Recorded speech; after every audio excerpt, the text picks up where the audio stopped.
നമ്മളിപ്പോൾ ഇന്ന് വളരെ പ്രധാനപ്പെട്ട മറ്റൊരു വാർത്ത കൂടി പുറത്തുവിട്ടത്. രാവിലെയാണ് ആ വാർത്ത 24 പുറത്തു കൊണ്ടുവന്നത്. നേരത്തെ ഈ കട്ടിള എങ്ങനെയാണ് സ്വർണ്ണക്കട്ടിള ചെമ്പായി ഉത്തരവിൽ മാറിയത് എന്നതിന് വിശദാംശവും നമ്മൾ തന്നെയാണ് പുറത്തുവിട്ടത്. അതുമായി ബന്ധപ്പെട്ടുണ്ടായിട്ടുള്ള അഴിമതികൾ, അതിൽ എന്തൊക്കെയാണ് സംഭവിച്ചിരിക്കാമെന്ന സാധ്യതകൾ, FIR രണ്ടാം FIR ഇതിലാണുള്ളത്.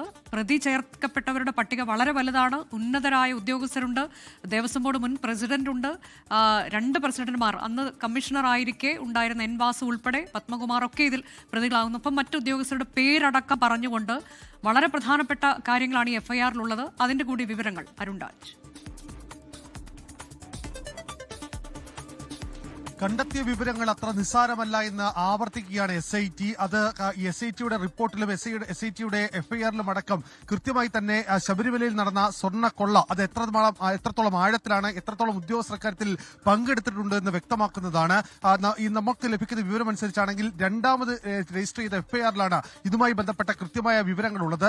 കട്ടിളയുമായി ബന്ധപ്പെട്ട് കട്ടിള പുറത്തേക്ക് കൊണ്ടുപോകുന്നതിന് സ്വർണ്ണക്കട്ടിള ചെമ്പെന്ന് രേഖപ്പെടുത്തി 2019 മാർച്ചിൽ ഈ ദേവസ്വം സെക്രട്ടറി ഓർഡർ പാസ്സാക്കി. ഇതിന് പിന്നാലെ മെയ് മാസത്തിലാണ് ഇതുമായി ബന്ധപ്പെട്ട ഈ കട്ടിള ശബരിമലയ്ക്ക് പുറത്തേക്ക് കൊണ്ടുപോകുന്നത്. ഇക്കാര്യത്തിലടക്കം ബോധപൂർവമായ ഇടപെടൽ ഉദ്യോഗസ്ഥരുടെ ഭാഗത്തുനിന്നും ദേവസ്വം ബോർഡിന്റെ ഭാഗത്തുനിന്നും ഉണ്ടായി എന്നുള്ളതാണ് SITയുടെ കണ്ടെത്തൽ. ഈ ദേവസ്വം ഓഫീസർമാരെ കൂടാതെ ഇക്കാര്യത്തിൽ കൂട്ടുത്തരവാദിത്തമാണ് ദേവസ്വം പ്രസിഡന്റിനും അതുപോലെ ദേവസ്വം ബോർഡ് അംഗങ്ങൾക്കും ഉള്ളത്.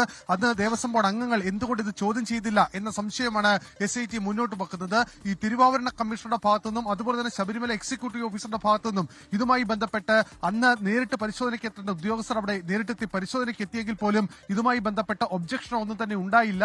എന്താണോ സെക്രട്ടറി ഓർഡറിൽ കുറിച്ചത് ആ ഓർഡർ പ്രകാരം കാര്യങ്ങൾ നടക്കുകയായിരുന്നു. ഉണ്ണികൃഷ്ണൻ പോറ്റിക്ക് ശബരിമലയിൽ നിന്ന് സ്വർണ്ണക്കട്ടിള ചെമ്പെന്ന് രേഖപ്പെടുത്തി പുറത്തേക്ക് കൊണ്ടുപോകാൻ ഉദ്യോഗസ്ഥർ സഹായപരമായ ഇടപെടൽ നടത്തി എന്നുള്ളതാണ് ഇതിൽ പറയുന്നത്. ഇതിന്റെ അടിസ്ഥാനത്തിൽ രജിസ്റ്റർ ചെയ്ത FIRൽ 8 പ്രതികളാണുള്ളത്.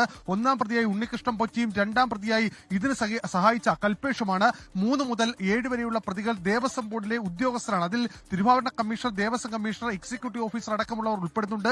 8-ാമത്തെ പാരഗ്രാഫിലാണ് 8-ാമത്തെ പ്രതിയാക്കിയാണ് ദേവസ്വം ബോർഡ് മെമ്പർമാരെ ഉൾക്കൊള്ളിച്ചിട്ടുള്ളത്. പക്ഷേ പേര് പരാമർശിച്ചിട്ടില്ല.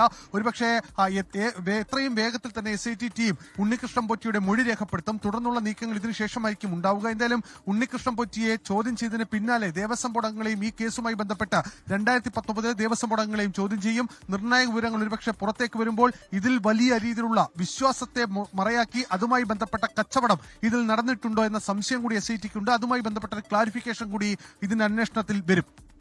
അതാണ് വളരെ പ്രധാനപ്പെട്ട വിവരങ്ങളാണ് ഇന്നിപ്പോൾ ശബരിമലയിലെ സ്വർണ്ണക്കൊള്ളയുമായി ബന്ധപ്പെട്ട് 24 പുറത്തുവിട്ടത്. അതിൽ ഏറ്റവും പ്രധാനം ദേവസ്വം വിജിലൻസിന്റെ റിപ്പോർട്ട്. അതിന്റെ പൂർണ്ണ വിശദാംശങ്ങൾ 24 ഇന്ന് പുറത്തുവിട്ടു. കൂടാതെ 2-ാം FIRന്റെ വിവരങ്ങൾ കൂടി പുറത്തുവിടുകയാണ്. ഷഫീദ് റാവുത്തറും അരുൺ രാജുമാണ് ഈ വിശദാംശങ്ങൾ ഇന്ന് പ്രേക്ഷകരെ ആദ്യം അറിയിച്ചത്. ലോകത്തെവിടെയായാലും ഏത് സമയത്തും 24 വാർത്തകളും ഓഗ്മെന്റഡ് റിയാലിറ്റി പാക്കേജുകളും എക്സ്പ്ലെയിനറുകളും വിശദമായി കാണാൻ ഞങ്ങളുടെ YouTube ചാനൽ നിങ്ങൾക്ക് സബ്സ്ക്രൈബ് ചെയ്യാം.